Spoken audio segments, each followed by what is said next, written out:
Assalamualaikum. Apa kabarnya nih teman-teman semua? Wah, semoga teman-teman yang dengar video ini dimanapun berada tetap dalam kondisi yang sehat dan fit ya. Kali ini aku pengen bahas nih tentang selingkuh atau perselingkuhan. Nah, teman-teman udah pasti tahu lah ya apa itu. Nah, sebelum masuk ke topik pembicaraan yang cukup sensitif ini, aku pengen ngenalin diri dulu deh. Kan gak enak kalau kita udah ngobrol, kita udah sharing tapi gak saling kenal. Kenalin, nama aku Rurisa Aurora. Aku merupakan mahasiswi di Universitas Aisyah Yogyakarta. Untuk pembicaraan topik kali ini, aku gak sendirian tentunya. Aku ditemanin rekan kelompokku yang cantik, baik, dan insya Allah juga soleha. Yang pertama, kenalin, namanya ini Hoirun Nisa. Tapi biasanya aku dan kelompokku kita manggil dia tuh Ica, panggilan yang singkat gitu. Dan yang kedua namanya Firda. Oke Ica, boleh sapa teman-teman dan kenalin diri dulu. Lalu kemudian dilanjutin sama Firda, juga nyapa teman-teman dan ngenalin diri. Halo semuanya, Assalamualaikum. Sebelumnya, saya ingin mengucapkan terima kasih atas kesempatan yang diberikan kepada saya. Perkenalkan, nama saya Hoirun Nisa yang biasa dipanggil Ica. Halo, terima kasih atas waktu yang diberikan kepada saya. Perkenalkan, nama saya Firda Auliadinata, biasa dipanggil Firda. Salam kenal ya. Oke teman-teman, kita udah selesai nih sesi awal, sesi perkenalan. Udah kenal sama Ica, udah kenal sama Firda juga. Kita langsung aja nih masuk ke topik utama pembahasan kita kali ini, yaitu tentang selingkuh. Nah, di sini aku mau tanya nih pendapat teman-teman aku, pendapat Ica dan Firda. Apa sih yang kalian ketahui tentang selingkuh? Oke Mbak Ruri, saya akan mencoba menyampaikan pendapat saya. Yang saya ketahui tentang selingkuh itu ketika dua orang menjalin suatu hubungan tanpa sepengetahuan pasangannya dan terkesan menyembunyikan hal tersebut. Selingkuh merupakan hal yang melanggar komitmen dalam menjalin suatu hubungan. Dan menurut saya, jika dua orang yang sudah memiliki pasangan lalu melakukan chattingan di belakang pasangannya dan terkesan menyembunyikan hal tersebut, menurut saya itu juga sudah termasuk ke dalam perselingkuhan. Ya, walaupun itu hanya sebatas chattingan, tetapi sifatnya yang terkesan menyembunyikan dan tidak ingin memberitahukan kepada pasangannya itu yang membuat saya mengatakan bahwa tindakan tersebut sudah masuk ke dalam perselingkuhan. Wow, sangat menarik ya pembahasan kita kali ini. Ya, tentang perselingkuhan. Banyak sekali kepanjangan dari kata yang sering disebut selingkuh. Selingan indah rumah tangga utuh. Ada selingan di kala jenuh, selingan indah karir runtuh, atau selingan indah keluarga runtuh. Apapun itu, yang pasti selingkuh memang bahaya yang dapat memporak-porandakan keutuhan rumah tangga. Selingkuh, kata dan perbuatan yang tidak asing lagi di telinga dan di mata kita. Semoga Allah menjauhkan kita dari perbuatan yang demikian keji ini ya teman-teman. Jika dahulu kita banyak temukan perselingkuhan dalam kehidupan nyata, sekarang hal itu pun sudah semakin merambah dan menggenjala di dunia maya. Ditambah lagi maraknya berbagai fasilitas sosmed, media jejaring sosial, Facebook, Twitter, dan lainnya. Apa sih selingkuh itu? Suka menyembunyikan sesuatu untuk kepentingan sendiri, tidak berterus terang, tidak jujur, curang untuk kepentingan seseorang.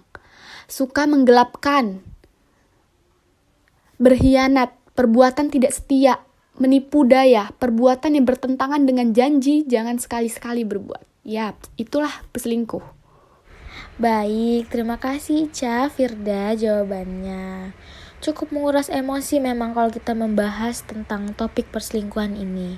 Entah itu karena pengalaman pribadi atau pengalaman orang-orang terdekat di sekitar kita, yang sedikit banyaknya pasti akan berdampak pada kita. Ditambah lagi pada era yang sekarang akses untuk berkomunikasi, untuk berhubungan itu semakin mudah gitu. Banyak media-media sosial, platform-platform online yang bisa kita akses dengan mudah gitu. Bisa video call atau nelpon sekalipun. Banyaknya kasus perceraian yang didasari karena pasangannya selingkuh, entah itu suaminya atau istrinya. Oke, kita pindah ke pembahasan selanjutnya, melihat dari sisi agama nih. Menurut kalian, bagaimana pandangan Islam dalam melihat fenomena perselingkuhan di rumah tangga? Oke, kita lanjut pertanyaan kedua. Akan coba saya jawab. Dari pengertian perselingkuhan, sudah ditarik kesimpulan bahwa perselingkuhan itu merupakan kecurangan, penyelewengan, dan pengkhianatan seorang terhadap pasangannya. Dan biasanya perselingkuhan itu dibarengi dengan perzinaan, atau paling tidak ya mendekati zina lah.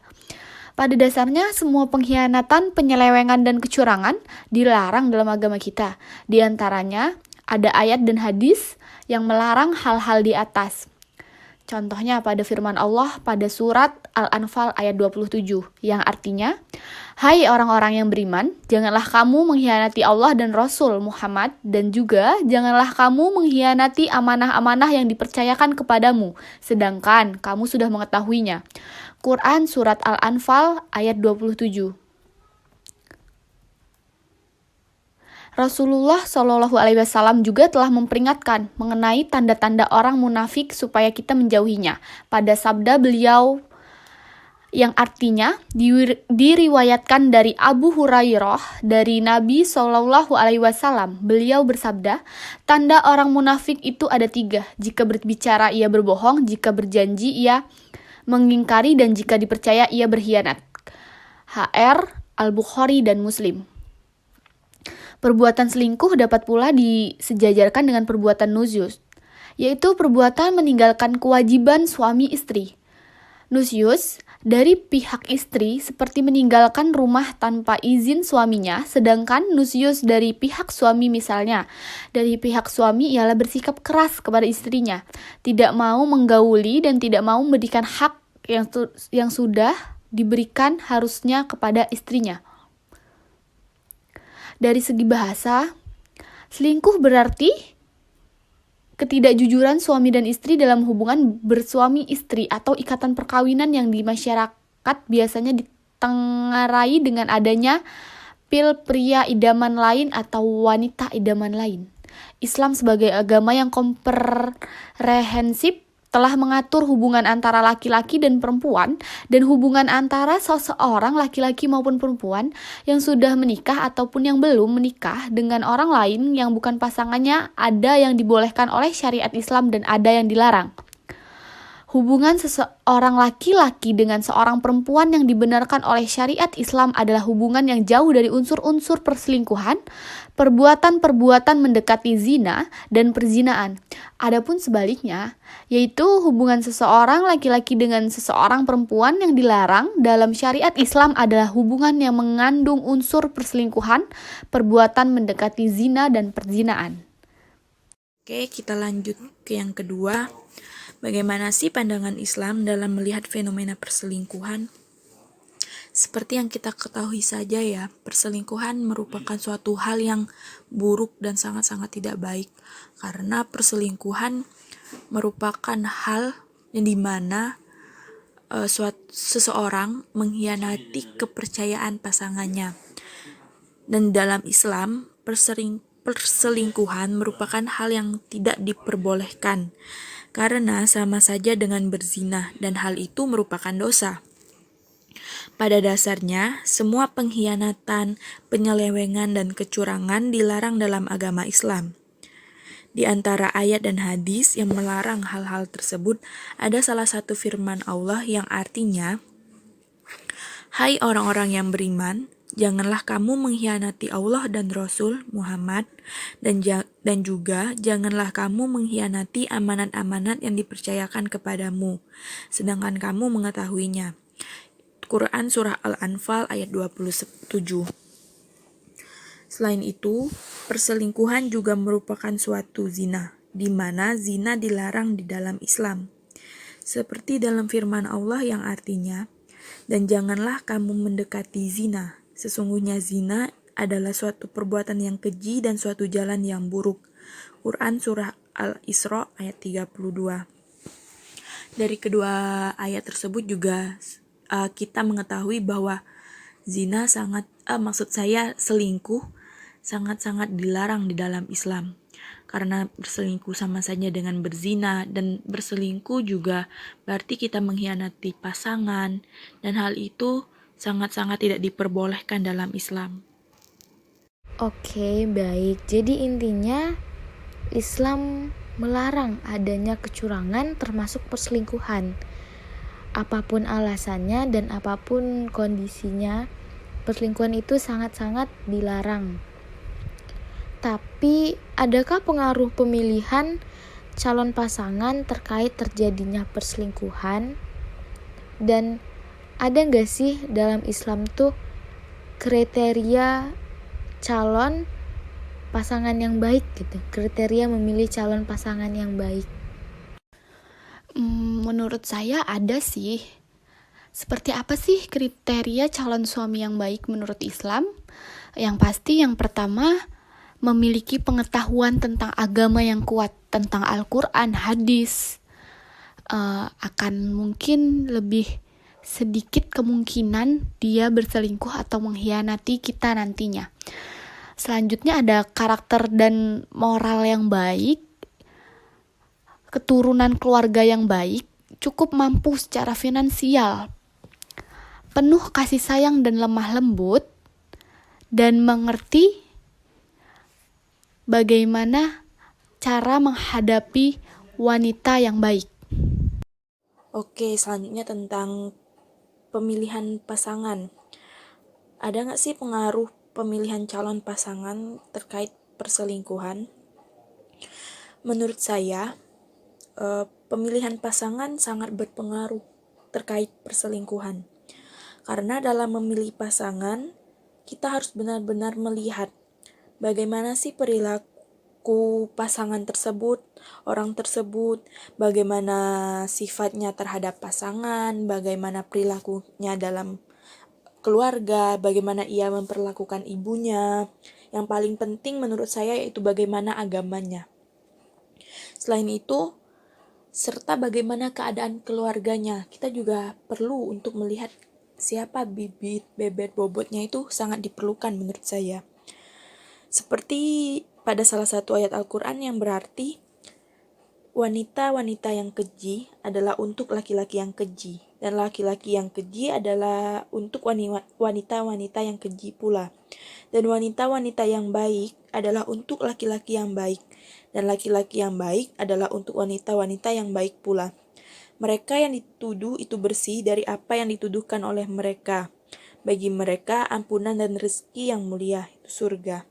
Quran Surah An-Nur ayat 26. Wah, menarik ya teman-teman. Berarti pemilihan calon pasangan juga berpengaruh untuk kehidupan rumah tangga kita ke depannya. Dalam Islam intinya ketika kita memilih calon pasangan, kita lihat dulu dari pemahamannya tentang ilmu agama. Lalu kita lihat juga hubungan dia terhadap ibu bapaknya, adik kakaknya, keluarganya, bahkan teman-temannya. Terlebih untuk laki-laki yang nantinya akan menjadi pemimpin di dalam suatu keluarga, dia akan membangun keluarga, maka harus memperdalam nih ilmu agama gitu. Kalau saja dia tidak paham tentang ilmu agama, bagaimana dia bisa memimpin dan membangun suatu keluarga? Semoga kita diberikan pasangan yang nantinya paham tentang poin-poin dalam hubungan berumah tangga. Amin. Oke teman-teman, kita lanjutkan nih ke pertanyaan terakhir, pembahasan terakhir. Menurut kalian, dalam Islam ada gak sih cara dalam menangani masalah perselingkuhan? Wah, udah masuk ke pertanyaan terakhir aja nih. Berarti sebentar lagi pembicaraan tentang tema perselingkuhan ini akan selesai ya. Dan untuk pertanyaan terakhir, dalam Islam adakah cara untuk menangani masalah perselingkuhan? Menurut pendapat saya ya, salah satu penyebab perselingkuhan adalah kurangnya iman di dalam diri seseorang, sehingga jika mereka tidak hati-hati akan dengan mudah untuk terjerumus dalam perselingkuhan. Dan satu-satunya cara menurut saya yaitu dengan memperkuat imannya. Cara untuk memperkuat imannya yang pasti dengan mengingat Allah Subhanahu wa taala dan selalu mendekatkan diri kepada Allah. Salah satu cara untuk selalu dekat kepada Allah yaitu dengan cara tidak meninggalkan sholat, rajin mengaji, berikhtiar, serta selalu berdoa kepada Allah Subhanahu wa taala. Selain karena kurangnya iman pada diri seseorang, kurangnya komunikasi juga bisa menjadi salah satu penyebab perselingkuhan. Sehingga introspeksi diri menjadi salah satu hal yang dapat dilakukan agar masing-masing pasangan dapat mengetahui di mana letak kesalahan mereka sehingga permasalahan dapat teratasi dan jalan keluarnya dapat ditemukan. Mungkin itu Mbak menurut saya. Cara menghadapi pasangan yang selingkuh menurut Islam. Yang pertama, benahi terlebih dahulu kondisi mental Anda. Anda jangan terlalu terbawa emosi, sebab marah bukanlah solusi yang tepat dan malah akan menciptakan masalah baru.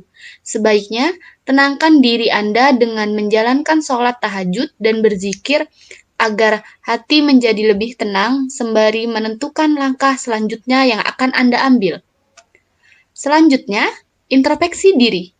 Anda perlu introspeksi diri terlebih dahulu, sebab mungkin ada kekurangan pada diri Anda yang perlu Anda tingkatkan sebelum Anda meminta penjelasan kepada pasangan mengenai perselingkuhan yang ia lakukan. Yang ketiga, diskusikan. Ajaklah pasangan Anda berbicara dan tanyakan hal-hal apa yang ia tidak sukai. Sehingga hal ini bisa juga Anda jadikan bahan untuk koreksi diri Anda sendiri. Lalu secara bertahap, tanya mengenai alasan ia berselingkuh. Yang keempat, nasihati lalu berikan perhatian. Setelah pasangan mengaku, Anda dapat memulai mencoba untuk menasihati dan memberikan perhatian lebih kepada pasangan. Selanjutnya ada cari tahu selingkuhan pasangan. Selanjutnya akan lebih baik bila Anda juga mencari tahu mengenai selingkuhan dari pasangan Anda. Tegaskan padanya, jangan mencoba lagi untuk mengganggu rumah tangga Anda dan pasangan. Lalu ada bersikap tegas. Jika pasangan Anda masih tetap berselingkuh, sebaiknya tanyakan dengan tegas pada pasangan, apakah pernikahan ini masih mau dilanjutkan atau berhenti sampai di sini. Beri ia waktu untuk memutuskan. Selanjutnya yang terakhir ada, silahkan gugat cerai. Jika dalam waktu yang ditentukan, belum ada kepastian secara jelas dan ia tetap berselingkuh, langkah terakhir adalah dengan menggugat cerai. Sebaiknya, perselingkuhan tersebut sepertinya sudah tidak dapat ditoleransi lagi.